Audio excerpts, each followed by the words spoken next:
Hello YouTube, welcome back to a brand new video. This is the America First Pill channel. So we need to discuss some kind of breaking news.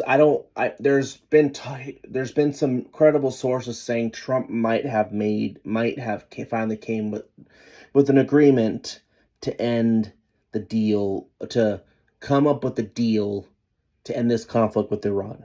And I am hearing that it does seem Iran has come to agreements to give up give up they have to give up certain enrichment levels that they can't make a nuke with it, and also they also want to make sure that the Strait of Hormuz is open.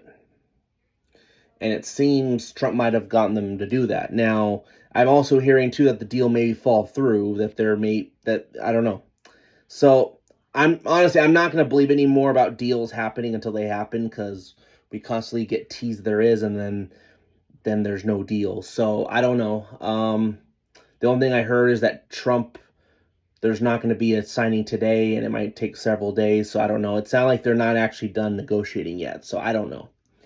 But Trump has a chance to prove to people that he is not controlled by Israel. You want to prove to all the panicans that kind of accuse you of being controlled by Israel and that Bibi controls you.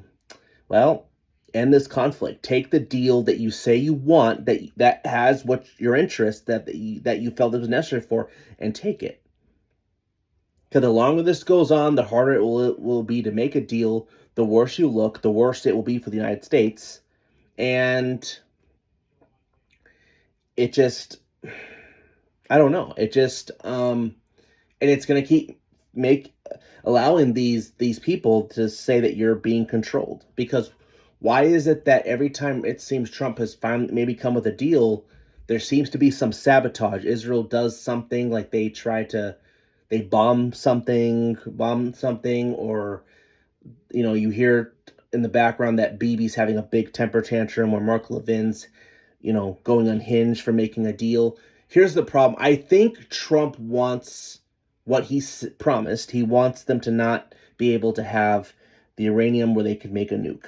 That's what I think Trump is doing. But clearly the neocons are not the same with Trump. They want full regime change. They side with Bibi Netanyahu. That's what Netanyahu wants, and they will not accept anything less. So they will not be satisfied until that regime is taken down, and clearly that's not going to happen. Okay? So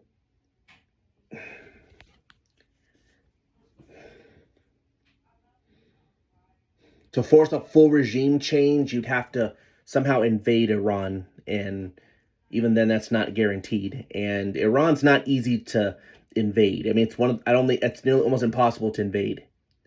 It's, in fact, the Iran's size of country and the region it's in, it's kind of why I was opposed to this conflict. That's a big part of it, actually. Now, Trump has a chance to prove to people that he's not controlled by Israel. I'm sorry if I sound redundant, but he has a chance to prove all the doubters wrong, but yet he's gonna, or otherwise the grift will continue. I think there are, it's clear that the MAGA influencer, the right-wing influencer, have become very toxic, because right now everyone's chasing their clicks. It's all about money.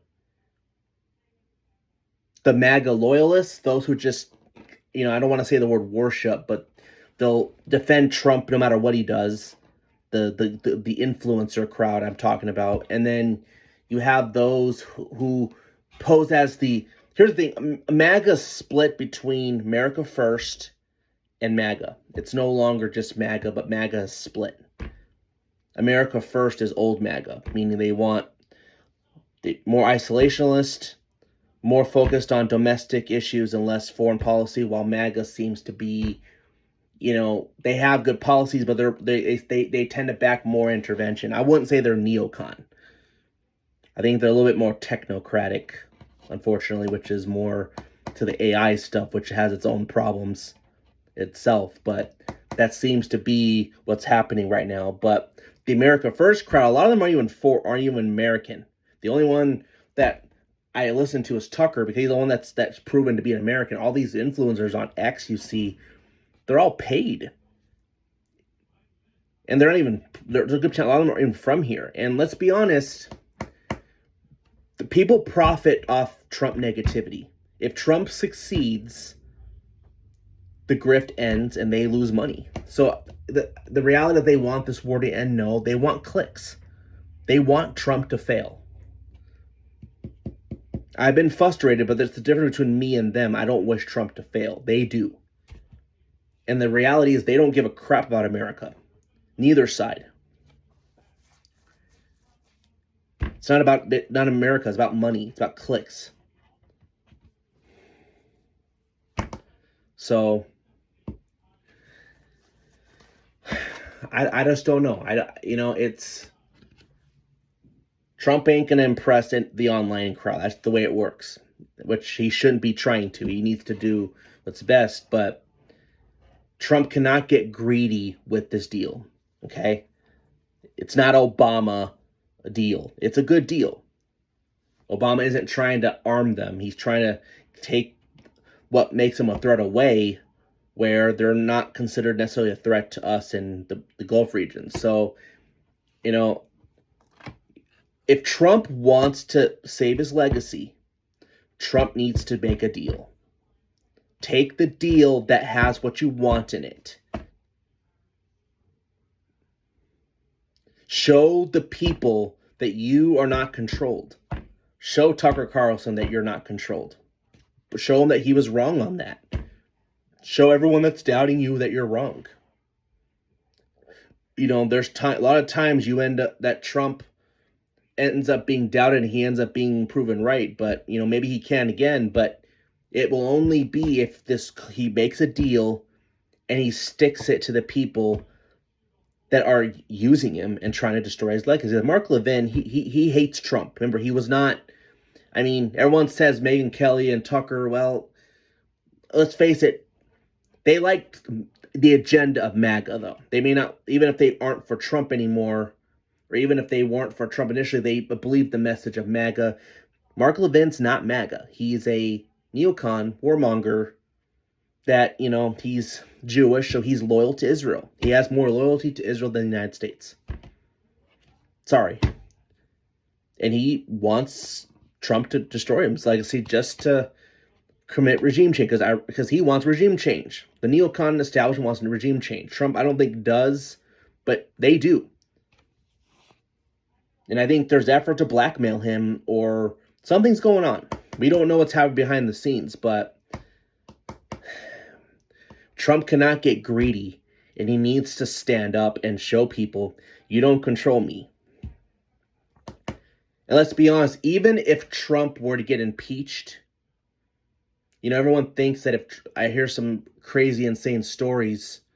Oh, if Trump makes a deal, they will kill him. Here's the thing.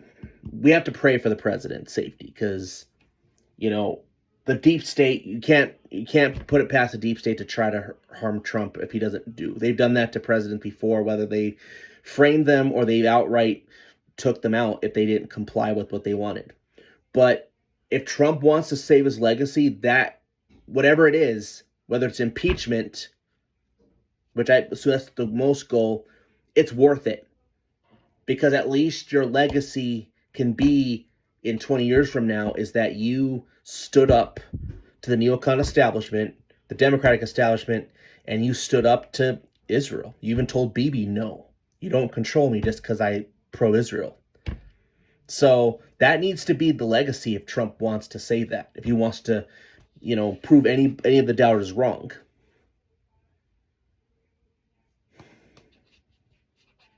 I don't know. I'm hearing that his daughter was supposedly, there was a ploy to try to go after his daughter. I don't know much about that yet. There hasn't been much yet. Apparently there were shots outside the White House yesterday. There was a lockdown. So I don't know. People think that when Trump was about to make a deal, there were suddenly shots fired. So is there like a sabotage? Is this I don't blame Israel for everything, but is this a Mossad op to try to scare Trump to not make a deal or else? I don't know.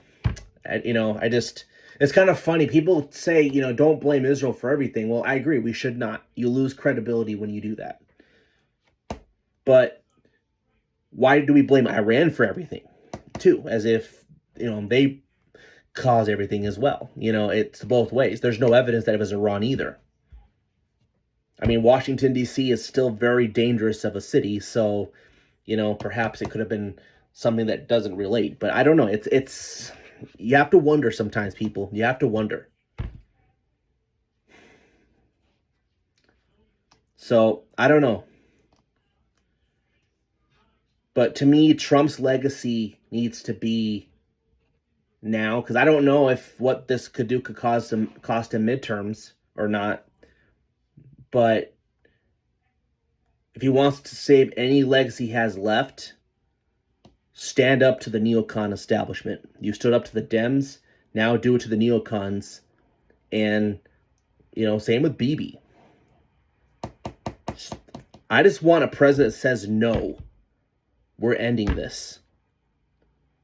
Since Israel is this, favorite child relationship, I want to see the daddy tell the child, no, you're doing what I say. That's what I want. That's all I want to see. That's all I want to see. And it sounded like the other Gulf states agreed to this deal, supposedly. So again, this could cause peace in the region, which I don't know if Bibi likes that, because I think they kind of benefit off a disabled Iran. I think there's a goal to not, but I don't know. So anyway, that's all I have. Just wanted to point out, it just, I guess that's what Trump's legacy should be at this point. What's his legacy, but what should be his legacy? And then to me, that should be it, that he stood up to the neocons, proving that no one controls him. That's the only way. Anyway, that's all I have for today. If you like this video, please let me know what you think. What should Trump's legacy be? And if you like this channel, please subscribe, hit the bell for notifications. And for those who are traveling for Memorial Day, have a great Memorial Day weekend. America First Pill channel out.